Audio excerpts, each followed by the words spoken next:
Samantala, siksik sa aktibidad ang naging linggo ni Pangulong Ferdinand R. Marcos Jr. Isa na rito ang pagbisita niya sa mga nasunugan sa Batak Public Market kung saan nakipagpulong siya sa mga lokal na opisyal at stakeholders. Yan ang ulat ni Kenneth Pasyente. Sinimulan ni Pangulong Ferdinand R. Marcos Jr. ang linggo sa Malacanang sa pakikipagpulong niya kay Japanese House of Representatives member at Japan Innovation Party Co-Representative Fujita Fumitake na muling nagpatibay sa matatag na ugnayan ng Pilipinas at Japan na isa sa pinakamalapit na strategic allies at pangunahing sources ng official development assistance, kalakalan at pamumuhunan ng bansa. Martes tinanggap ng Pangulo sa Malacanang ang 4 na non-resident ambassadors na formal na nagpresenta ng kanilang credentials mula sa Lesotho, Dominican Republic, The Gambia at Gabon.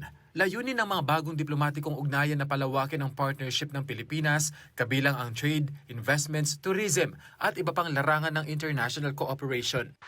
Miyerkules nakipagpulong si Pangulong Marcos Jr. sa Education and Job Sectors Group at Digital Infrastructure Sector Group ng Private Sector Advisory Council o PISAC. Inirekomenda ng PISAC ang pagbuo ng National Artificial Intelligence Implementation Task Force upang mapabilis ang paghahanda ng mga manggagawa, negosyo at pamahalaan sa mga oportunidad at hamon na dulot ng AI.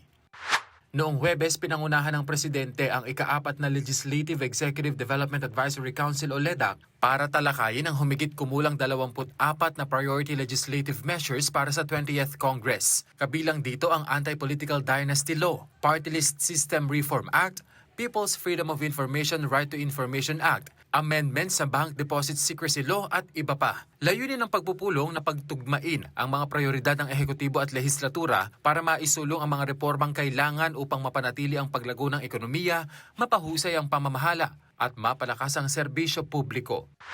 Sa pagtatapos ng linggo, nagtungo naman ang Pangulo sa Ilocos Norte. Dumalo siya sa TESDA Mass Graduation sa Lawag City, kung saan inanunsyo niya ang halos 19 na bilyong pondo para sa TESDA scholarship programs ngayong taon, ang pinakamalaking budget sa kasaysayan ng ahensya upang mas maraming Pilipino ang magkaroon ng access sa skills training at mas magandang oportunidad sa trabaho.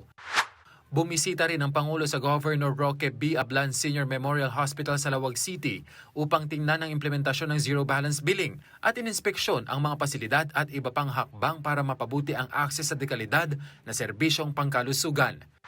Nagtungo rin ang punong ehekutibo sa nasunog na Batak Public Market, kung saan nakipagpulong siya sa mga lokal na opisyal at stakeholders upang alamin ang lawak ng pinsala at talakayin ng mga hakbang para sa pagbangon.